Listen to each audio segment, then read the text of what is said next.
Hello guys, मेरा नाम है अजय और हम सीख रहे हैं वेक्टर्स। ये वेक्टर्स का हमारा तीसरा वीडियो है। पहले वीडियो में हमने देखा था कि टाइप्स ऑफ वेक्टर्स क्या होते हैं। दूसरे वीडियो में हमने सीखा था कि पोजीशन वेक्टर क्या होता है, मतलब आप किसी भी पॉइंट को वेक्टर्स यूज करके रिप्रेजेंट कर सकते थे। ठीक है, आज हम क्या सीखने वाले हैं कि आज हम सीखने वाले हैं किसी भी वेक्टर से उसका यूनिट वेक्टर कैसे निकालते हैं, मतलब how to find a unit vector from a given vector. Unit vectors का इंपॉर्टेंस क्या है?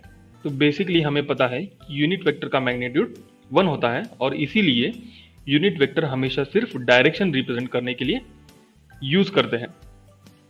तो यूनिट वेक्टर हमें हेल्प कैसे करेंगे? समझिए कि जब एक्सीडेंट हो जाता है तो हमें पता है कि उसमें फोर्स लगता है, और अगर आप उसको एनालाइज करने वाले हो, मतलब आप क्या ढूंढोगे कि कौन से डायरेक्शन में कितना फोर्स लगने वाला है, लेकिन वो डायरेक्शन आपको मैथमेटिकली बताना पड़ता है और यहीं पे आपको यूनिट वेक्टर हेल्प करेंगी वो डायरेक्शन बताने के लिए।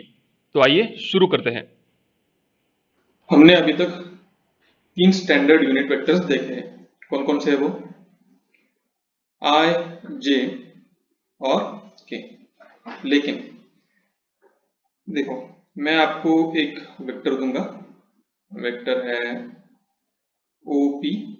ठीक है, वो कुछ वेक्टर ऐसी है जो हम हमेशा लेते हैं 4i प्लस 3j। और अगर मैं आपको पूछूं कि इस वेक्टर की यूनिट वेक्टर क्या है तो कैसे निकालोगे? ठीक है, यूनिट वेक्टर का नोटेशन कुछ ऐसा है, ओपी और कैप, मतलब वो होता है यूनिट वेक्टर जिसका मैग्नीट्यूड होगा 1 यूनिट।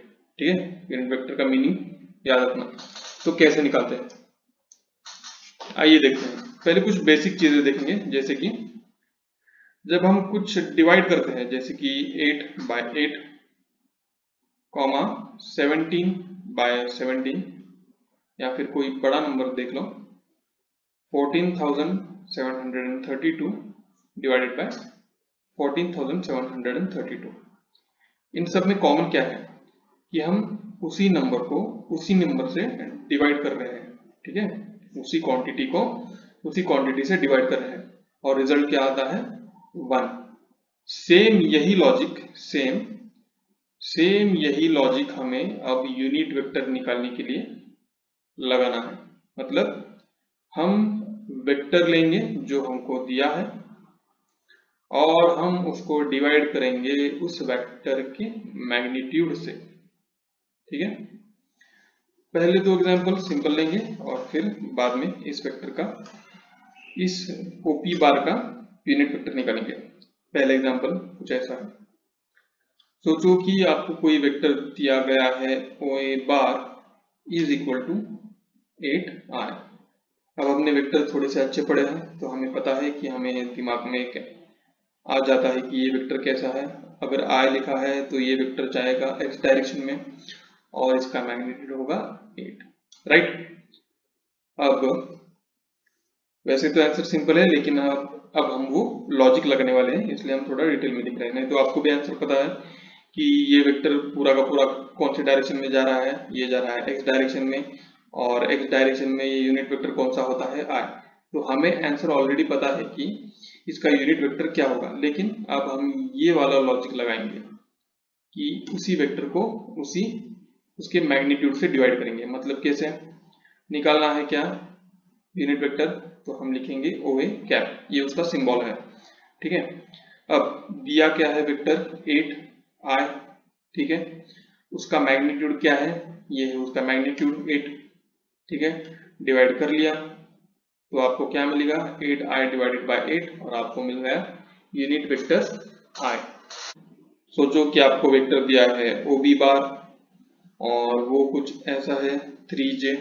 ठीक है, अब इसका भी हमें आंसर पता है क्योंकि सिर्फ j है। ठीक है, तो पहले हम पिक्चर तैयार करते हैं कि कैसा होता है ये वेक्टर। हमने सीखा है क्योंकि सिर्फ और सिर्फ j है इसमें, तो ये वेक्टर जाएगा y डायरेक्शन में जिसका मैग्नीट्यूड 3 यूनिट है। और हमें पता है कि y डायरेक्शन में जो वेक्टर होता है उसका यूनिट वेक्टर क्या होता है? सिर्फ j। मतलब हमें इसका भी आंसर ऑलरेडी पता है, लेकिन हमें क्या करना है, वो लॉजिक लगाना है। मतलब हम पहले लेंगे वो वेक्टर जो हमको दिया है, वेक्टर क्या दिया है हमको 3 इंटू जे, ये वेक्टर ले लिया, डिवाइड किससे करेंगे, उसी वेक्टर के मैग्नीट्यूड से करेंगे। मैग्नीट्यूड क्या है 3, सो 3 और 3 गया, क्या रह गया जे। ये भी आंसर वेरीफाई हो गया, मिल भी गया। अब आते हैं फाइनल पॉइंट की तरफ। फाइनल पॉइंट क्या है हमारा, सवाल क्या पूछा है हमें कि आपको वेक्टर दिया है ओपी बार, वो वेक्टर क्या है 4i प्लस 3j, और हमें इसका निकालना है यूनिट वेक्टर मतलब ओपी कैप। कैसे करेंगे, ओपी कैप के लिए प्रोसेस क्या है 4i प्लस 3j, ठीक है, divided by magnitude of OP bar. अब मैग्नीट्यूड कैसे निकालते हो आप, कोई भी वेक्टर अगर आपको दे दे, ये पोजीशन वेक्टर है दिख रहा है, उसका एक्स कोऑर्डिनेट और वाई कोऑर्डिनेट भी पता है। वेक्टर क्या है ओपी बार 4i प्लस 3j, ठीक है। कंपेयर कर लो आप इस वेक्टर से कि xi प्लस yj। प्रोसेस क्या लगाते हैं हम, फॉर्मूला क्या है X square plus Y square, ठीक है। तो x क्या है 4 स्क्वायर, y क्या है 3 का स्क्वायर, ये हो गया 16 प्लस 9, ठीक है, स्क्वायर रूट ऑफ 25, और उसका मैग्नीट्यूड हो गया 5 यूनिट। मतलब हमें उस वेक्टर का मैग्नीट्यूड यानी कि लेंथ मिल गया। चलो कंप्लीट करते हैं। तो ये हो गया 4i plus 3j divided by 5, और अब हमारा फाइनल आंसर क्या होगा, थोड़ा सा रीअरेंज कर सकते हैं क्योंकि 5 कॉमन डिनोमिनेटर है, तो इस वेक्टर को हम ऐसे भी लिख सकते हैं 4 divided by 5 into i plus 3 divided by 5 into j। ये हो गया आपका यूनिट वेक्टर। ओके, वेरीफाई करना है क्या, वेरीफाई करते हैं। वेरीफाई कैसे करेंगे, ये वेक्टर लेना है, कंपेयर करो इस फॉर्म से।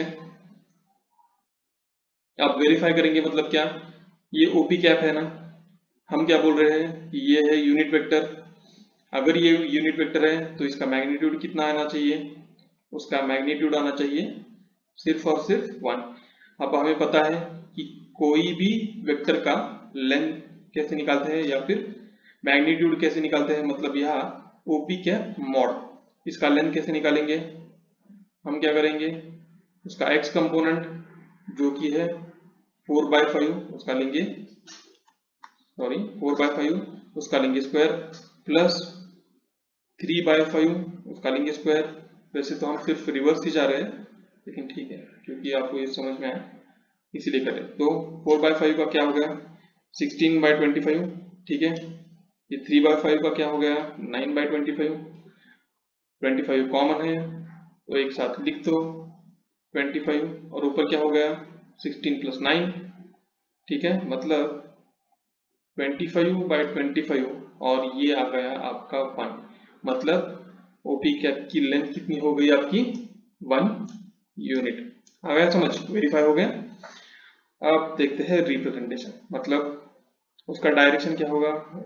मैग्नीट्यूड तो हो गया कि उसका मैग्नीट्यूड है सिर्फ 1 यूनिट, ये था हमारा original vector 4i plus 3j, और हमारा यूनिट वेक्टर यह होगा इसी डायरेक्शन में, जिस डायरेक्शन में ये ओरिजिनल वेक्टर है ऑब्वियसली उसी डायरेक्शन में होगा, सिर्फ उसकी मैग्नीट्यूड या फिर लेंथ जो होगी वो होगी 1 यूनिट। और हमें जो वेक्टर मिला है वो क्या है 4/5i प्लस 3/5j। यही फॉर्मूला अप्लाई करो, सारे वेक्टर के यूनिट वेक्टर आप निकाल सकते हो। ओके।